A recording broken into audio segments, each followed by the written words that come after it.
and bring us in. Hello, and welcome to another webcast. It's delayed, Ruth. Okay. I told you that. All right, got it. Did you already invite everybody, or are you doing it I now? have to do it once it starts. Oh, There we go. okay. Today we will be continuing with the topic that we began last week, which is what is the point of the Bible? Both the question of why in the world it exists, and then, of course, what is it all about? We need to introduce who's with us today. Okay, go You always ahead. forget that. Yes, I do. So we have the usual culprits here, Robin and me. I'm Ruth. And Brittany's down in the corner trying to be seen. And then this is our very good friend for like more years than we'll mention, Judy DeVoe. And we've been wanting her to participate.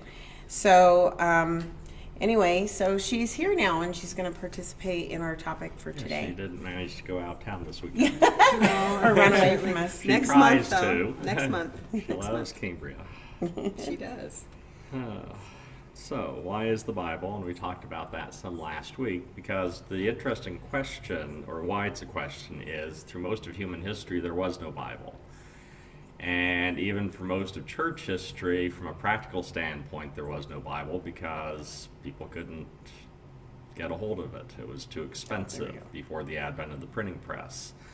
And so for the first 1,500 years of church history, the only time you would see a Bible or hear a Bible would be on Sunday mornings in church. Because only a whole congregation would be able to afford to have perhaps part of a Bible or a whole Bible because they're written by hand. And of course, in biblical times, nobody had Bibles. Moses didn't have a Bible. The first bit of the Bible he ever got was when he went up to Mount Sinai and God wrote the Ten Commandments on the stone tablets, which he promptly broke. There were originally 3, right? Yeah, He had a reason. yeah, he was mad. And so he got new copies. He went to FedEx. But, copied. David Staples. didn't have, all the Bible that David would have had would have been the 5 books of Moses. He did make a copy of it for himself, apparently, since when he was caught in sin with Bathsheba, he was able to pop off the top of his head a very obscure law that only shows up in Exodus chapter 22, which is what is the penalty for stealing a sheep. So, Abraham didn't have a Bible, Noah didn't have a Bible, of course Adam and Eve didn't, and yet God still managed to work with people, and people had faith, and people grew in their relationship with God. And so the question we discussed some last week was, what is the reason that the Bible exists? Now, for Christians post-Pentecost, we do have the statement in Hebrews chapter 8, which is a quotation of Jeremiah chapter 31, verse 31 through 34, which is that when the new covenant that came at Pentecost happened, God said that, if we take the passage in Hebrews chapter 8, starting at verse 10, the covenant I will establish with the people of Israel after that time, declares the Lord, I will put my laws in their minds and write them on their hearts. I will be their God, and they'll be my people. No longer will they teach their neighbor or say to one another, know the Lord, because they will all know me, from the least of them to the greatest. For I will forgive their wickedness and remember their sins no more. And so, from that standpoint, we don't need an external copy of the law, but we do find some advantage in having access to it. But the law has been written on our hearts. Yes, my phone is noisy, so I will turn down the sound on it. I made sure mine was down too. That's good. There. I'm still inviting people, You're still so inviting that's what I'm people. doing. There's yes. no way to do this before we start, huh? No, because it has to have started in order to start a watch party. Okay. Well, what we'll do next week is I'll start with the screen up. And invite people then? You can invite Okay. people then, and that so like I'm 15 still minutes listening. before it starts. Yeah, but This is a mindless activity. true, but you don't talk as much as you otherwise might. Well, I give you time to do your intro. Okay. Well, there's my intro. Okay, so I want to bring up a point, something that just occurred to me. Okay. Is that the kings of Israel, when they first became king, I believe. Yes. Their job. Well, you don't. How do you know? Yes, if you don't know what I'm talking about yet, they had to sit and write out the law. I knew that's where you're Oh, going. okay. Deuteronomy chapter 17 tells Okay. us that. So, so they pretty much had to know it by heart. Well, the 5 books of Moses anyway. They were supposed to. Okay. What's interesting, though, when we get to the time of Josiah, they are renovating the temple, and they discover a copy of the law. And they wonder, what is this? And they read it and think, oh, goodness, we're in deep trouble. And so they take it to the king, and they say, look at what we had. And they read it to him. He says, oh, no, we're in big trouble. Go take this to a prophet and find out what it means for us. So they take it to Huldah, who's a female prophet, and they ask her, what is this? And she says, yeah, you're going to get in a lot of trouble from God because you haven't been doing what this book says. But, it's not going to happen during Josiah's reign, so Was all it is an well. actual book? It would be a was in book scroll. form? Okay, a scroll. Yeah. Yeah, we had that discussion. Yeah, the Thank code. goodness we don't have scrolls Yeah, anymore the in codex, church. what we were used to when you think about a physical book, they didn't come into existence until it's after 100 AD. So they're relatively late. Before that, you had to lug your Bible all in scrolls to church. Yeah, it'd be in a wagon. Yeah, That's you'd why have a there was one. wheelbarrow. Well, if you ever visit a synagogue, you'll see they have a Torah at the front of the synagogue, a Torah scroll, and it's a huge, enormous thing. You went to BKB We with should us, do didn't that you? again. I know Yeah, we that was should. fun. Should make That was friends with fun. the rabbi over there. Whoever it is there now. It was very interesting. Yeah. Also, we'd like feedback from people, since we're still getting used to the technology, to let me know for sure whether or not you're hearing us clearly and easily enough, and also our lips matching Our movement. our voices. We could mess with them and be like, So far as I know, it's working. It worked last week. We eventually got the sound up better. I discovered an added little feature on the program that I can actually see the audio mixer, and it seems to be okay now. yeah, the most problem we had was with my audio Yeah, because your How audio many is poor friends do you quality. have? Apparently quite a few. A My lot. goodness. I think she's got like 600 on Do her. they all watch? no, we get like 70 people Yeah, that 70 pop or 80 in. people pop Yeah. in. We've had up to 100. That's It good. varies. Yeah, and a few will participate. We're trying to get discussion going. That's why I'm on my phone, because then if people bring up a topic, I can read it. Okay. So, Yeah. There actually is a way to bring it up in here, but I haven't learned how to do that yet. So it's a fairly complicated. well, I want to say about that Kings thing, Yes. the Kings writing out the law.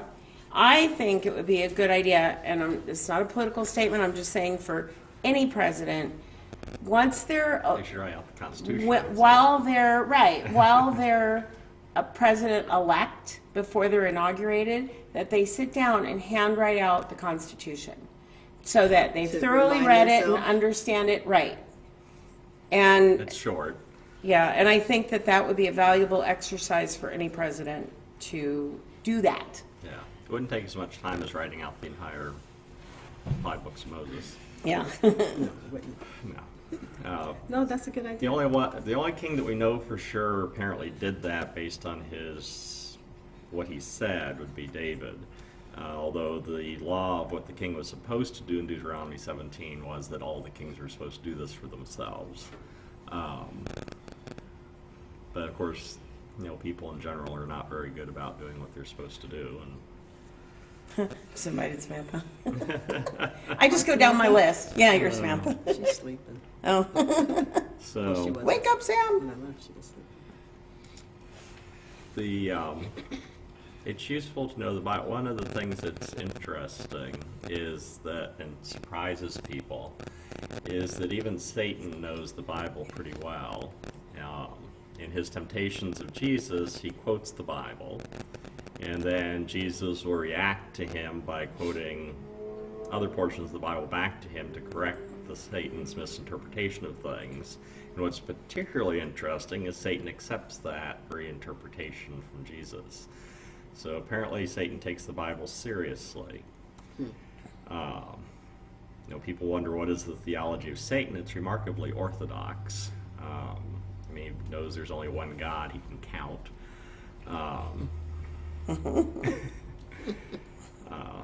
he does have a lot of problem with the concepts of grace and mercy and love. He's more along the lines of he'd like to see some punishment. Well, when you're a tattletale, that's all you care about is yes, the law. that seems to be his That's- primary job. He wants to Third see people graders get punished. are giant tattletales. Yeah. And They have a lot in common with Satan. yeah, and they want everybody to follow the rules except for them. What'd you say? I said, oh my. So, But people are very comfortable in that rule place. I mean, like, you know, Judy works for the Highway Patrol, and that's all about making sure people are following the rules. That's the whole reason that department exists. Same thing with the sheriffs. It's the whole reason that department exists is to make sure that well, we people elect follow people the on rules. a regular basis to make more rules. Yes, we do. That's the nature. And when they don't make enough rules, we complain. What are you doing there? We're paying you all this money. Make Yeah. more rules for us, please. Yeah, that's why people have a false notion of what worldliness is. They think worldliness is running amok. No, worldliness is rules and regulations and making more of them, making sure everybody follows the rules and regulations. This is what human society has been doing since its inception, is trying to find more rules and regulations and punishing people that break them. So why do you think we don't keep them? Because we're fallen creatures. And this gets us now to what is the point of the Bible. The point of the Bible is not the rules and the regulations. The point of the Bible, Jesus was asked the question in Matthew chapter 22. A religious leader came up to him, says, hearing that Jesus had silenced the Sadducees and the Pharisees, one of them, an expert in the law, tested him with a question. Now, the question was not new.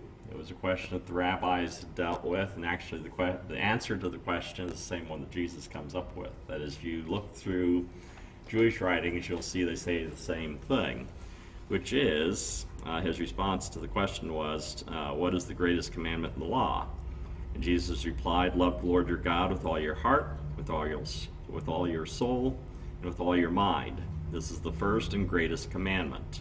And the second is like it, love your neighbor as yourself. All the law and the prophets hang on these two commandments. Now that phrase, law and prophets, is shorthand in Judaism of the time for the Bible as a whole. Because the Bible as a whole in Judaism is divided currently now into three parts: the law, the prophets, and the writings. And so if you say the law, the prophets, and the writings, the Torah, Nevi'im, Uktavim, and the acronym for that is TNK, pronounced Tanakh. I know that too. Yes, From my class. very good. So the Tanakh is the Bible, the Old Testament, the Hebrew Bible as a whole, and so Jesus, when he says all the law and prophets hang on those two commandments, says that the entire Bible, the entire Old Testament, can be summarized in those two commandments: to love God and to love people. Paul and John, both in the New Testament, say that you can really summarize law even as just one point, which is to love your neighbor as yourself, because the primary way that you show your love for God is in how you treat other people. John makes the comment that if you claim to love God but don't love your brother, then you're a liar. Because how can you claim to love God who you can't see, but then don't love your brother who you do see on a regular basis? And when they say brother, they're referring to Any not other- somebody. Yeah, somebody else, brother or Not sister, your not. biological brother. Right. Right. We actually have a story along those lines, when the Good Samaritan story, where a religious leader asks Jesus, when he says, love your neighbor as yourself, well, who is your neighbor? Right. And the religious leader would like to have narrowed it down a bit. That is, to people that are like you, that you enjoy, that you want to spend time with, not everybody. And of course, Jesus does make it everybody, including and especially the people you don't like Samaritans. Of course, we don't know what a Samaritan is nowadays. It doesn't really resonate with us. So the equivalent in our modern society would be a gay black transvestite from San Francisco. a gay somebody, black. somebody you might not consider Somebody your brother or who's not sister. in your circle. Right. Somebody's yeah, not in somebody your outside daily your circle, perhaps, and that's Judy the just got point. super uncomfortable. Oh, Dad! What? No, my point is that I get Jesus the says message. we should love everybody. And he, in his story about the Good Samaritan, he's picking someone that was despised by the majority in his culture. And then he becomes the hero of the story because he's the one that actually is nice to someone that under normal circumstances probably wouldn't have even have liked him back. And that's the whole point. remember? I'm sorry. Can I No, interrupt? that's a the whole discussion. point. Right It's a ahead. discussion. Jump in and Remember when interrupt we as much as did you want. the Bible study, and we had the words for the people. Remember? Oh, the first yeah. Bible study we did when we went to Yucaipa. yeah. What Which study that? was that? That was the That was the Beth Moore Moore one. Yeah, and it was the Yeah, that wow. that. Oh, lady brain. We have to really look bad. that up because Yeah. that would be a Samaritan to me. Uh-huh. That person that rubs you the wrong way, who you don't want to be around, who you tolerate because you have to. Mm-hmm. Right. That could be the Samaritan. Right. But there was a word for that. There was, and I wonder what it was. I can Google We it in need to just a look minute. that There's up. a term for a person that you don't like Yes. other than enemy. Yes. Yes. She had a very specific. There was Oh. one Yeah. for each type There was of the person. joy. There was the joy. The person's Yes. a joy to spend time with. Right. And Versus the people that You aren't. don't. yeah, it's like irritant or something like that. No, or it was but Like it was spending like time with the used sales carman or yeah, used car salesman. Used car It was- used, was- car, yeah. used car salesman. Yes. Okay, so I had this Politician. discussion. I'm not going to mention the people involved. Good. But I had this Yeah, they might be discussion. watching. Yeah, they might be. I was at dinner with a group of people, and one of them has a lot of tattoos. And before this person was a Christian, he was in prison. He was a drug user, and he spent a lot of time in prison. And so he has a lot of really negative tattoos. Some of the tattoos were to protect him while in prison. Anyway, he's became a Christian, and he's done with that whole prison lifestyle, with the whole drug lifestyle and everything.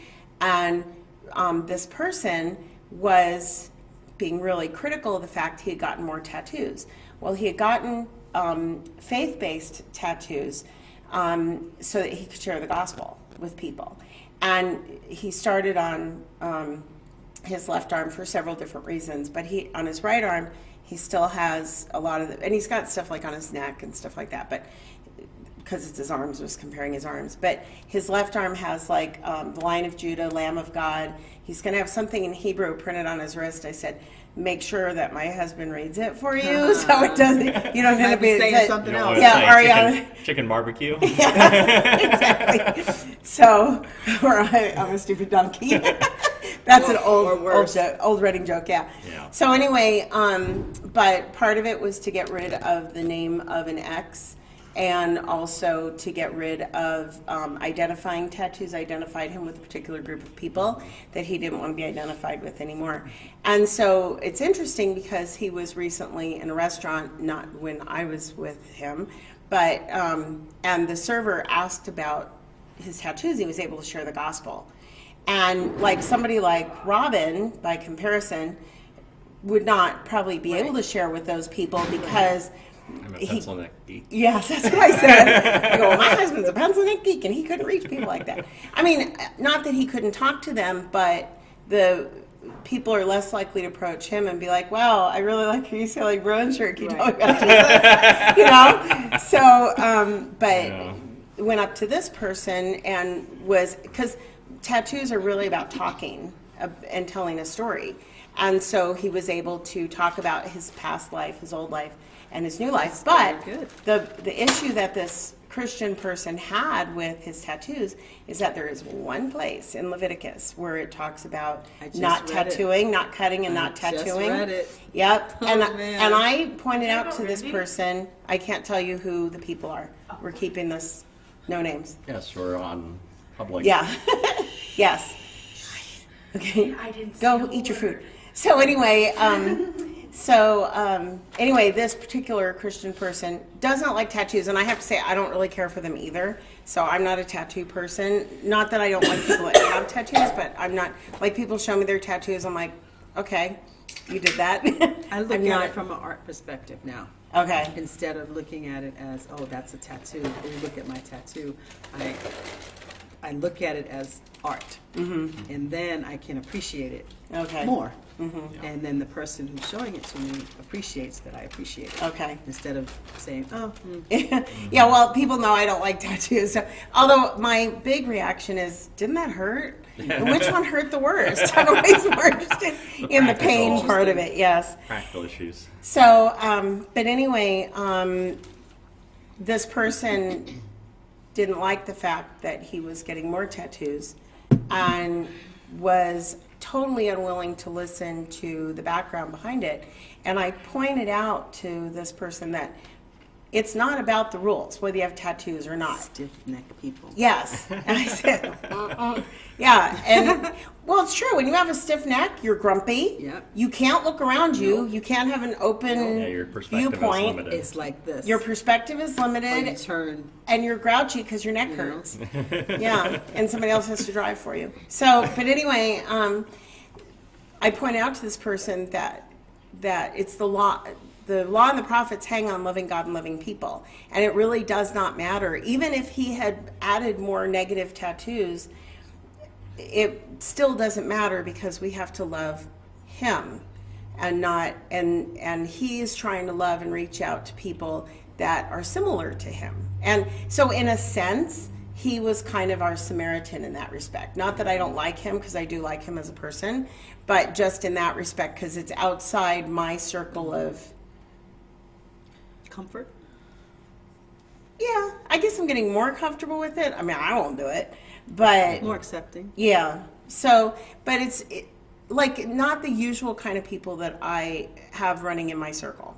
I don't have a lot of people in my life who have that kind of a background, and which maybe is unfortunate because I could probably minister to people like that, but I just don't. I mean, you know, they're just not in my usual circle of people. So, and to be quite honest, if I came upon him in a dark alley, I would be really scared because he's a big guy and he's got scary tattoos, and it would probably scare me. And but I like him as a person, and I like what he's doing with his tattoos. But it is a case of having to love that person in spite of what is on his body. So, Yeah. and realizing that God loves him too, because that's really the Yeah. key thing, is that God loves these people. And the person, think of the person you despise most in your life.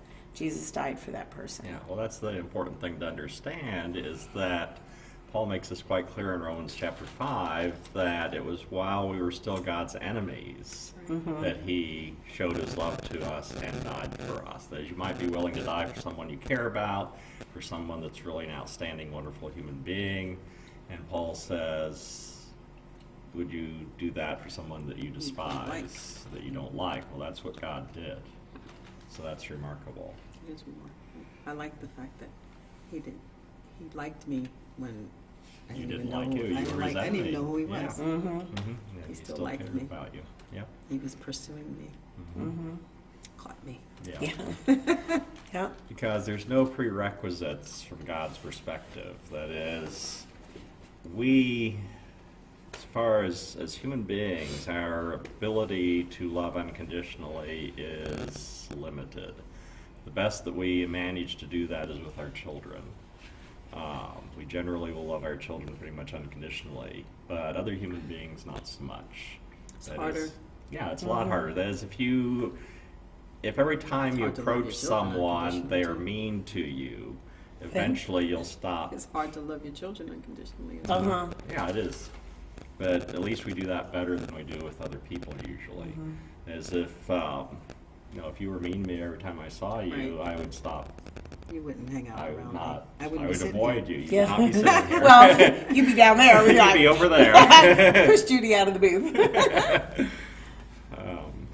So, but God loved us even when we were the type of people that anybody else would want to avoid. And that's hard. It's interesting you brought up that Leviticus passage because I'm doing the Bible study, so it has us going back and forth between the Old Testament and the New Testament, and I'm seeing things that I was telling my son this morning I've not seen before because of where I'm at in my life. What the things that I'm going through in my life now, I see things that pertain to me. So it's like, oh wow, look at that. But I told Sherman not too long ago, I wanted to get a tattoo. Are you going to be in that circle of my It's friends now? on my foot. Oh, did you get one? I got a henna. See it on there? Oh, it's a henna tattoo. Okay. Right now it's henna because Where is I had to it? test it. It's fading. Oh. It's right there. Oh, okay. Wait, Yeah. for old people eyes. That's still hard to It's see. fading. Yeah, it's faded. Yeah. But I wanted to Show get up for the a. camera. Can't get my foot up that high. I wanted to get a 3-leaf clover. Well, I actually want to get a 4-leaf clover in memory of my mom because her birthday is St. Patrick's Day. Oh. Anyway, Sherman has always said, no tattoos, whatever. And then I read it, and I was like, oh, it really is in here. It's a thing. It's right, it's there. It's right there. So, Yeah, but what is the We'll see. context of the passage? exactly. And I read it, and I reread it, and it's just, Context is Leviticus is important. given a bunch of rules and regulations for how things are supposed to be done with the Ark of the Covenant and all those things. A right. very interesting book. I'm enjoying it. It's a owner's manual for the temple. Exactly what it is. But more, what I'm seeing now, and with numbers as well, is God's attention to detail, and He knows every single aspect of what He wants and how He wants it. And when you turn that on us, that's how He knows us as well. He knows every aspect of us. He knows every part of us, and it's comforting. Even with numbers, the repetitiveness of the clans and the where they're situated in the camp, and he mentioned every single person, same thing over and over and over and over. But because they were important enough to mention, that's what I saw this time. Not okay. Well, the same thing that I told Simeon, just continue that all the way down. No, he mentioned each tribe and each of their members by name, where they were situated in the camp, because that's how much he loves us, and that's how important we are to him, that he's, I'll do it 1,500 times if that's what I need to do. Whereas we're like, did you hear what I told your sister? You do the same that. thing. That's right. Do that. Well, and then if you look at the New Testament, where God's not regimenting everything, but He Right. knows every hair on your Yes, head. it's the same. He knows It's the sparrows that detail-oriented. fall It's the same. from the tree. Yes. He knows all of that, and It's- He knit us yes. together in our mother's womb. He knows that you have that birthmark Every there. single thing. Good example. My mom had to shave her head because she has cancer, and I had my hairdresser shave my mom's head because it was falling out so badly. And she has a birthmark on her head. We did not know. Wow. The one my brother had on his forehead, my mom has on the back of her head. Look at that. Yeah. We didn't know because she had hair all this time. Yeah. And so God knew she had a birthmark on the back of He her did. head. We didn't. He did. Now the whole world knows. Sorry, Mom. She doesn't Yeah. watch, so Everybody knows now. we're good. Yeah. Yes. But And yeah. God cares about us more than we care about ourselves. Yes. I couldn't care less how many hairs I have. And He knows not just how many I have, how many you have, how many you have. How many Everybody she has. So at any given moment, That's since the that probably amazing changes. thing. You know. There are some people who are easier to count, like Rick Curtis or Sherman, but you know. But they still have hair. You just can't Yeah, see it. Right. It's It's just, still harder to there. count. it's harder to count. Ours is more obvious. Dean says he's getting some static. But you know what? Static? I'm not hearing any static when I listen. Hi, Dean. Is it coming through okay? Yeah, I hear it just fine. Okay. He may have static on his system. Yeah, somehow. it could. Yeah, Dean, it could be you. Not you personally.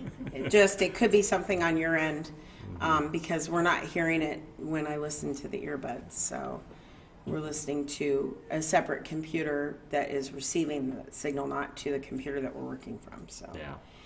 but But anyway, he's hearing okay loudly enough. I think so. He just says Okay. he's getting some static. So So I've set the microphone on omnidirectional, so it should be picking up. yeah. Oh no, it's plenty. And when we all talk and laugh, it's all right there. Okay, good. So Still trying to learn this system. yeah. I was pleased with myself that I can put the little I'm impressed. letter thing up Yeah, there. we probably should have the camera a little lower. I forgot about the banner being there. It's like our chins are all like we're like looking I can over make a the wall. banner go away, too. So yeah, well, it's kind of the camera's hiding some of my physical So you'd features. So the rather have banner. it be there? Actually, it'd be better if it was darker on my side and lighter on Judy's. Just saying. So Well, see, next week you could swap my places. okay, we'll do that. That's my seat next week. Yeah, okay. You had your See, turn. in Depends the on what I sun. have on. Or I could do a different banner, too. I mean, there's a wide variety of things that come with the system, as well as you can create your own. Okay, but this isn't a commercial for the system we're using. This is a I discussion know. of the point of the It's Bible. what I've been focused So- on so much the last couple of weeks, Yes. trying to learn it and watching videos on how to use it. So, Saying up to so loving God and loving people. That Yes, was the loving last God thing we and loving talked about. people, So which what's is next? well, that's what the Bible is all about. That's the Right. point of it. I'll tell students when I'm teaching them that if you are when you're interpreting the Bible, if you interpret it in such a way that it violates either of those two commandments, you've done it wrong. Go back to do not collect $200. Start That's over. good to keep in mind when you're reading it, because some things that you read seem pretty harsh and off. Yes. And then when you put it back into the context of that, then you know that you have to be misinterpreting it, and then we come and ask you. Right. Well, I think something that's really helped me to learn how to love people is in dealing with our daughter with her mental illness. Is that sometimes that she's not easy to love, but separating her from her illness, which is one of the guiding principles that we use in our support group. Thank you. Is that we'll see the person first, not the mental illness. Right. She has this illness. Right. She She isn't isn't. the illness, Right. you know. Right. So seeing past the illness to see her, the person that we love, makes it easier to deal with her when she's in the throes of an episode. Crisis. In a crisis, yeah. So, and really, you can apply that to anyone that you're dealing with, whatever their behavior is that you don't like, is seeing past the behavior to seeing them, because that's really who God sees. And really, once you're a Christian, He only sees His Son. So He really sees even farther past that to seeing His Son once you accept Christ as Savior. Of course, even Jesus, the metaphor he used is that, only the sick require a physician. That is, he viewed the problem that humanity has, at least in that analogy, as a sickness. That is, we're more than just our fallen condition. Right. That is, humanity as a whole is created in the image and likeness of God, and humanity as a whole is still in the image and likeness of God. I mean, you see that with the Tower of Babel incident. There's only two places in the Bible that God speaks of Himself in first person plural, where He says us or we. That's when He created us, because us collectively are like God. And then at the Tower of Babel incident, when people, after the flood, rather than spreading out across the globe like He had asked them to, they're just congregating in one spot. And He makes the comment that if as one people, speaking one language, they have begun to do this, then nothing they imagine to do will be impossible for them. The fact that humanity is created in the image of God, people talk about playing God. Well, that's essentially what humanity was designed to be and do, is to play God, because we're like Him. We were made to be like Him, and we have His capabilities. And even in our fallen condition, we still have that capability, which can be both scary and not, depending on how you want to look at it. But whatever human beings decide they want to do and accomplish, Like a group of 3-year-olds. they'll figure out a way. We're all a bunch of 3-year-olds. It's like there are cookies on top of the refrigerator. And we're going to get to those cookies one way or another. And Mom comes out, and here we are. We have chairs in like a pyramid, and we're balanced up there. And we've got Judy at the top because she's the daredevil, and Robin and I are holding That's these wonky chairs, Mm-hmm. and she's going to get us the cookies. But in her fallen condition, she ate all the cookies before she goes downstairs. I don't want to share. No sharing. So we're going to go tattle. Judy got the cookies, failing to talk Right? about our part. Yeah, yeah. We'll just lay the blame at your doorstep. That's right.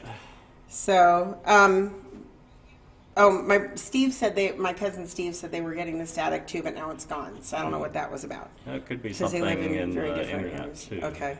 Well, they live in very different areas. So, my brother says hi to you. Dean says I hi. said hi. Oh. Did he hear me? I Oh. had said hi, Dean. Oh, you knew he said You hi? didn't hear me. You mentioned No. that he had. Oh, said- did I say it already? You said Yes. he was on there, and I said hi, Dean. Oh, well, then he said hi back to you. I didn't know Okay. if he heard me, but Apparently he hi. did. Hi, did. Judy. Hi. And he's not getting the static Hey. now. Okay, good. So, Well, it's possible with something with our system, but why it didn't show up in that one too?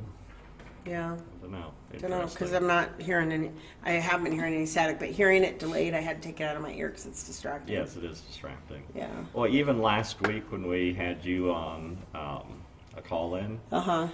I had to listen to it through that, and I can hear myself at the same time, and Oh. it's very distracting. Yeah. I have not hard to gotten do. used to that yet. Yeah. I don't know Eventually how we'll TV have- people do it. Well, you get used to it, I'm sure, I if you do guess. it often enough. Well, ask Tony. She's in TV production, so Yeah. she's very knowledgeable about these things. I mean, there may be some way to cut one's own voice out of it so that I only would hear her, but I haven't Oh. figured that out yet. That would seem odd, too. Well, so, I don't you know. have an awful lot of control here. I don't know. Lots of things doing things Yeah. that we don't understand. Mm-mm. So, Well, that's the audio. I can tell. Who knows? You timed out. So, hmm? Oh, I was just looking at the time because I was thinking about doing the commercial because we kind of had a lull in the okay, go ahead. conversation. Okay, I'm not going to do the whole entire commercial. It's a lot. We have commercials? Yeah. Well, it's self. Self-promotion. Self-promoting? Self-promoting, yeah. Right. So A Mirror Darkly, Unbridled Inquiry is brought to you by Quartz Hill School of Theology. You can find us at www.theology.edu. Classes are offered online as well as in person. So if you're interested in taking Hebrew or any of the topics you hear on this webcast and they interest you, then you can look for a class there. Quartz Hill School of Theology is part of Quartz Hill Community Church, which is a local body of believers who believe in loving God and loving people, which is what we're supposed to be doing. We're located at 51st Street West and Avenue K in Quartz Hill. We have morning worship every Sunday morning beginning at 11 a.m. Pacific time, which we also broadcast on Facebook live, and we also post the sermons on the church's website. Eventually, we'll also do it on YouTube, but I haven't figured out how to do both at the same time. Well, we're yet. having webcam issues with everything being so far away from Yeah. the front of the sanctuary. Anyway, but you can tune in if you're not in the local area. If you are in the area and you don't have a church that you worship at and you're looking for one, you can come try us out on Sundays at 11 a.m. We also have Sunday school for all ages and Wednesday night prayer meeting, but start out with morning worship and give us a try. Ease yourself in. Yeah. Yep, do one thing at a time. Or join the So- Bible study in Roseman Pam does if you want to ease yourself in even slower. Oh. But So Terry, my sister-in-law, posted that Dean's talking to us, but she's told him twice that we can't hear him. He has to post it. So yeah, Dean, you got to type it. It comes up on my phone, yeah, we can't hear. and then I interject your comment. Eventually, we'll be able to bring people in, but Well, actually, we could bring. That is, we can bring guests in virtually, well, but not a whole bunch of them. right. Well, if he has something lengthy he wants to say, we could give him the code and we could bring him You should in. get that thing Can that you do it Dr. Phil smoothly? has. I don't know if I That can do it VidCon? smoothly. Oh, Dr. Phil has like way more financial resources than we do, dear. Yes, this is all free. Yeah. So anyway, so if Dean wants to participate actually Maybe next on the week. webcast, okay. Next week, if he lets me know ahead of time, we can bring him in as an extra guest. Yes, So- assuming he's got a computer that has camera and Right, you need a microphone. webcam and a mic. And not a sucky mic like mine. And then you also have to use either Chrome or Firefox as your browser. I recommend Chrome. I hate Firefox. Samantha has a big mic like that. Oh, Her boss bought it for her. Oh. I got it from Amazon.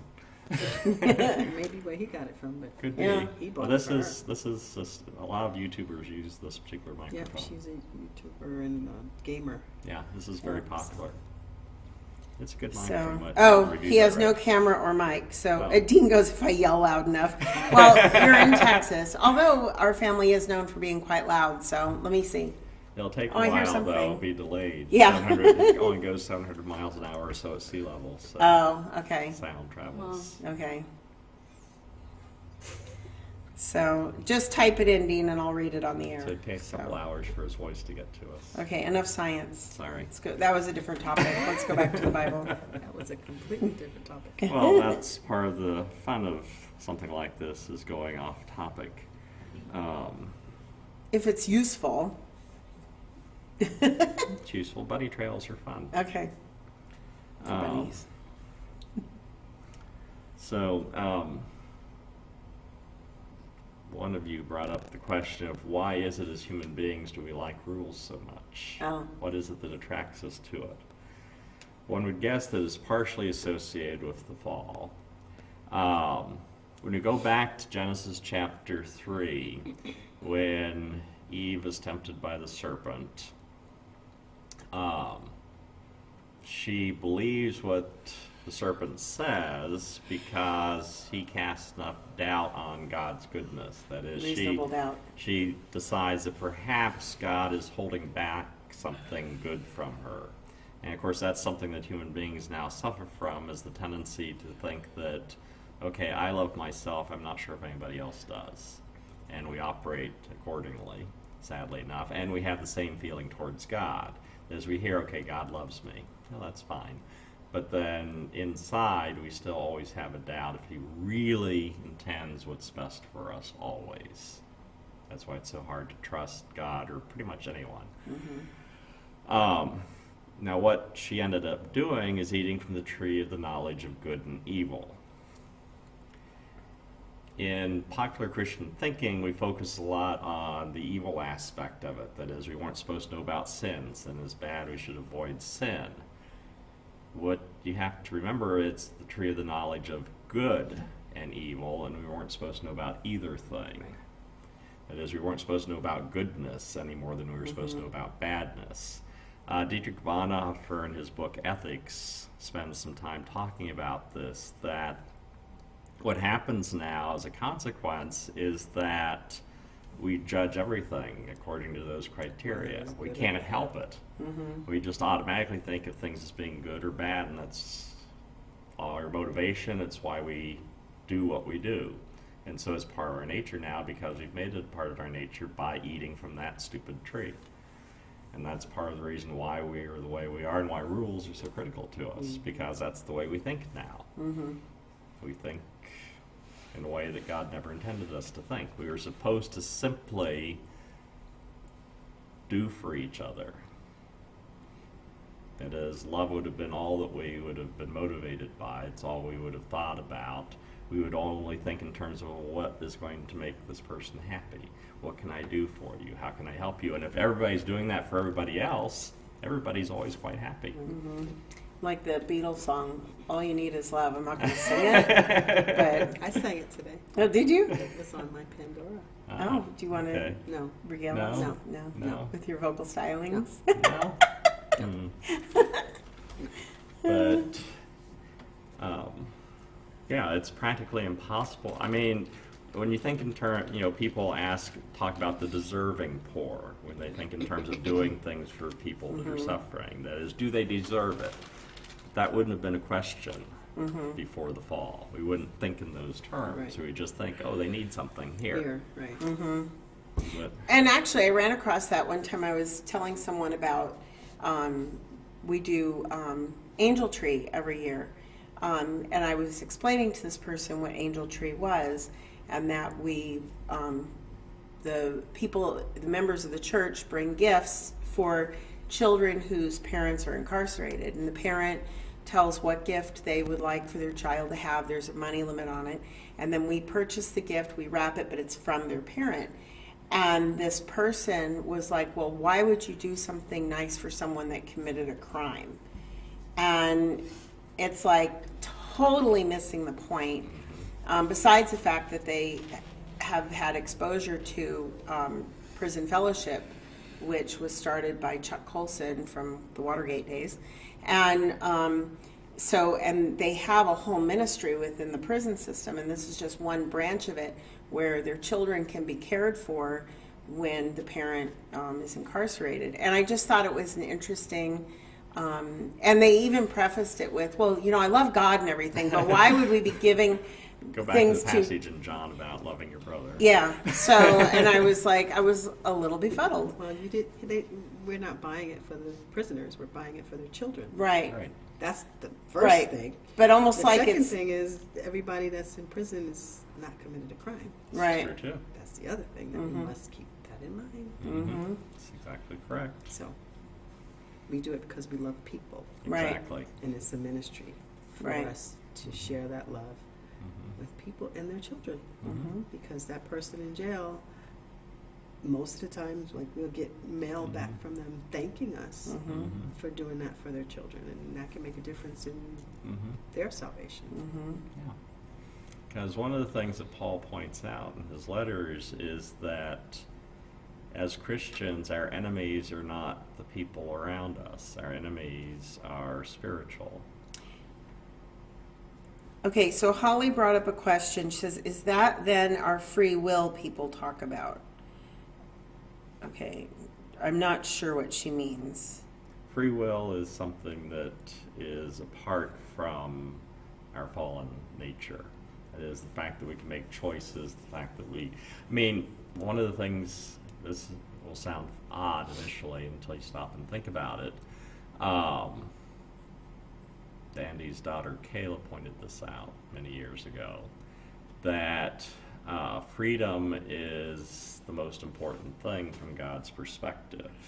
That is our free will, because if being good was the most critical thing in God's mind, then he would never have set things up in such a way that Adam and Eve would have had the choice Right. to make a To do wrong what they did choice. in the first place. That is, them making a wrong choice, the possibility of them making a wrong choice, all of human history as it has turned out since that choice, was worth it from God's perspective for freedom.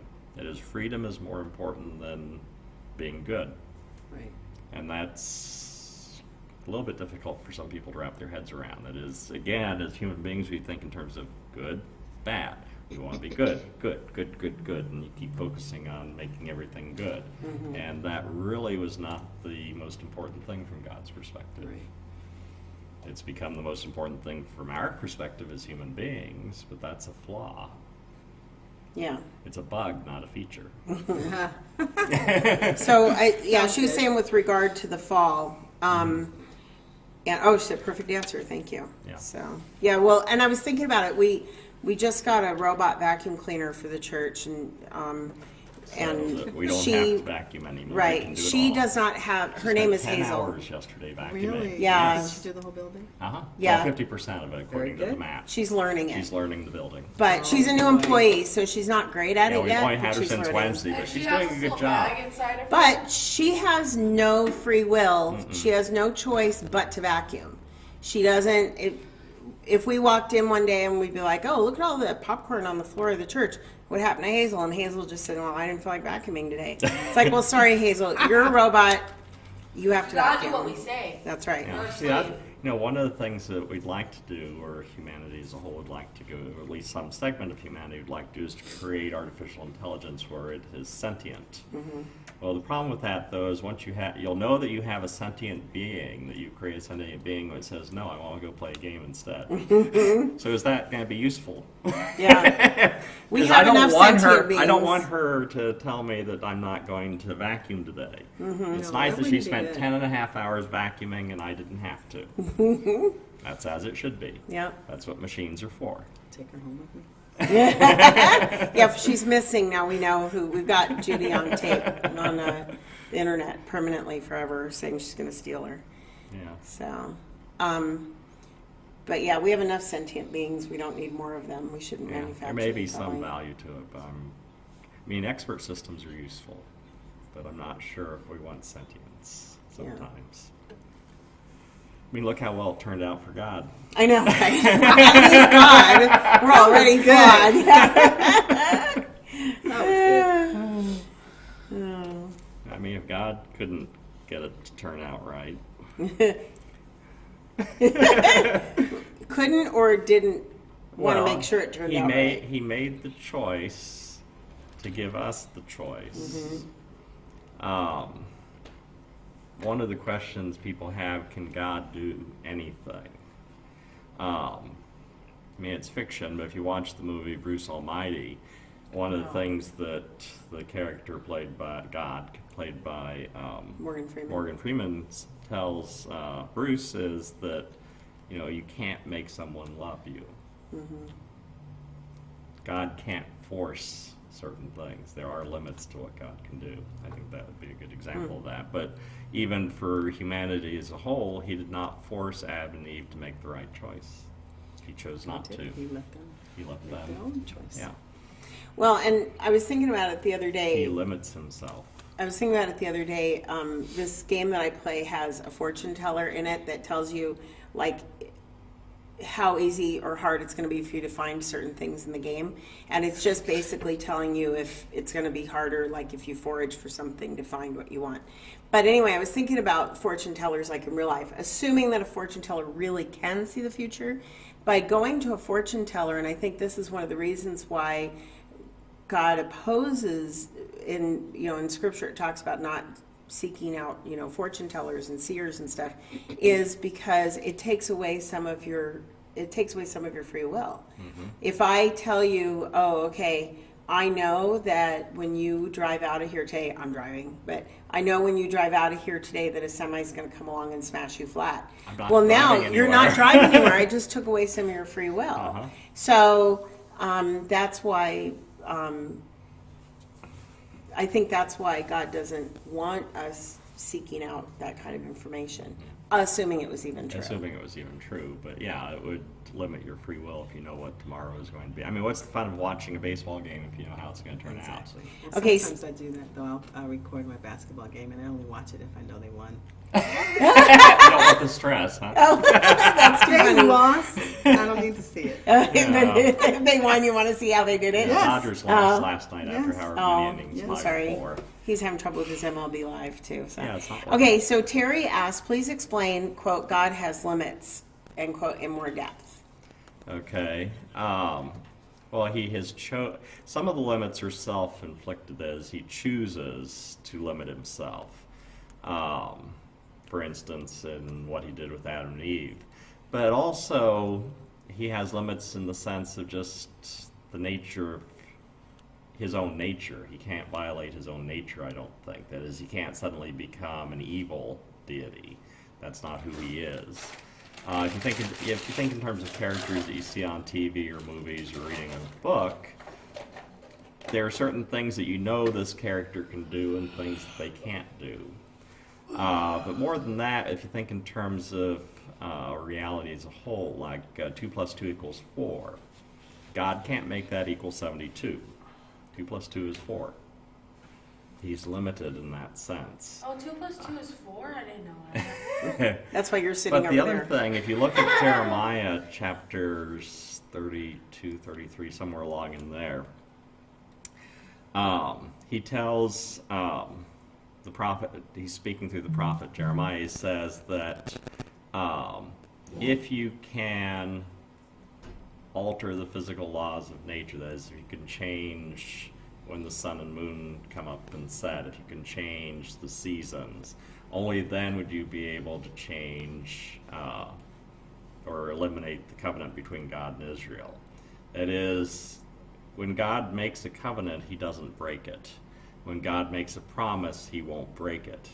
So he is limited in that sense. So That he's it's- made this promise. I mean, Paul's very clear in Romans chapter 11 that God's gifts and calling are irrevocable. The context of that is in his relationship with Israel, with the Jewish people.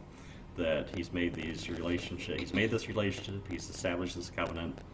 That's just the way Well, it is it's kind of now. like the contract of marriage, that you're self-limiting. It's like, I will only be with you and nobody else. And if I am with somebody else, then I have broken that. Yeah. And Well, that's so part you're of it. self-limiting, but that's on the human level, but it's kind of a taste of what Yeah. God has Well, done. it this seems is why his God limits does- are self-imposed. Yeah. It's not like some other deity is limiting No, him. Right. no other He's- he's he's limited by limiting himself. Right, which is what you do when you get married. You're putting limits on your own self. Right.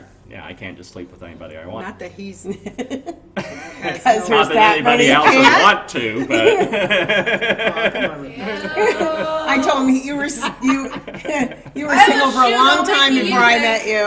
What makes you I think have you're more a shoe, desirable don't make now? me use it. now that I'm old and wrinkled. Don't make No, me it throw a just shoe seems at like you. his limits are self-imposed, Right. not that he's limited. Well, Right. he is limited, again, like with 2 + 2 = 4. I don't really Right. think there's any way around that. In the sort words of thing. Scotty, you cannot change the laws of physics, Yeah. Captain. And see, one of the mistakes God's the that, captain. Yeah. one of the errors that people make is to make a huge distinction between, say, physical laws versus, say, moral laws. And I would say that they're both reflections of who and what God is.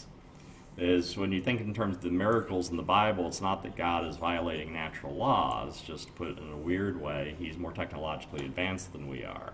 That is, he can manipulate the universe he's created, just like we can, but his tech's way better.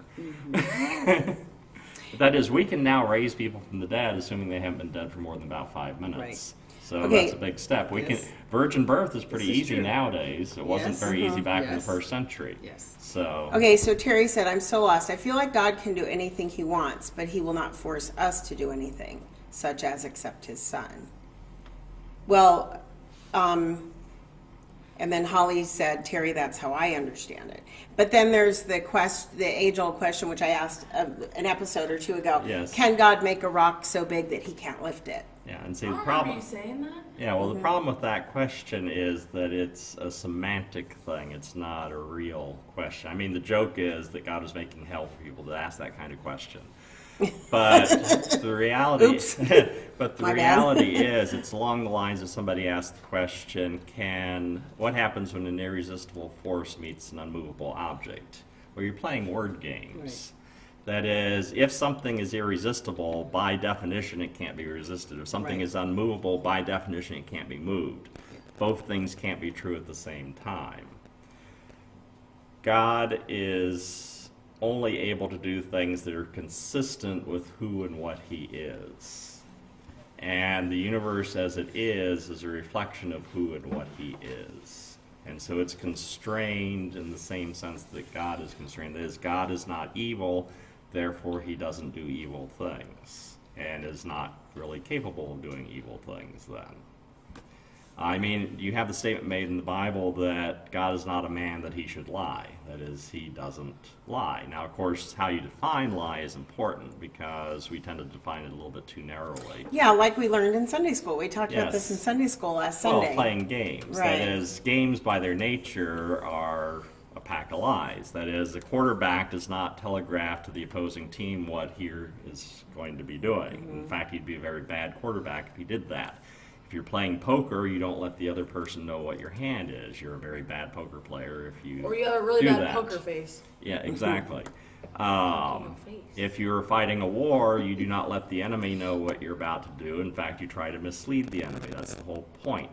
If you are a spy, you lie to the people that you're spying on. If you're an undercover cop, you do not let the people that you're trying to arrest know that you're an undercover cop, and so on.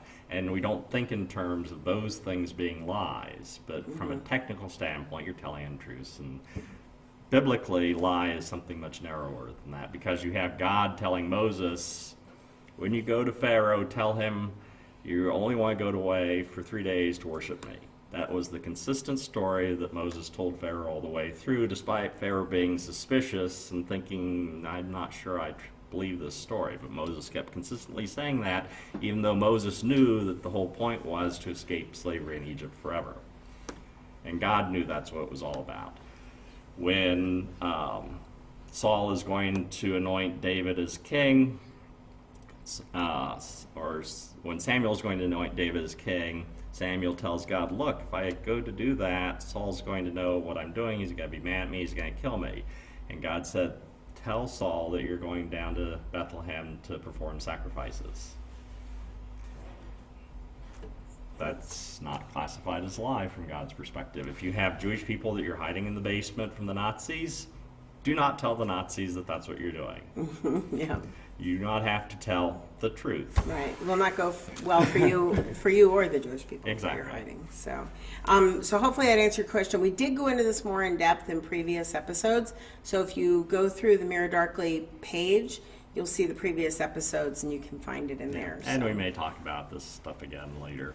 But we Yeah, are at we 5 are o'clock, so seriously out of it's time. time to stop for this episode. And next week we will begin something new. Bye. She just can't stay out of the No, she limelight. can't. So, So, okay, we'll see you next we'll week see you about next 4 week. o'clock. Bye. Bye. Good timing, hon.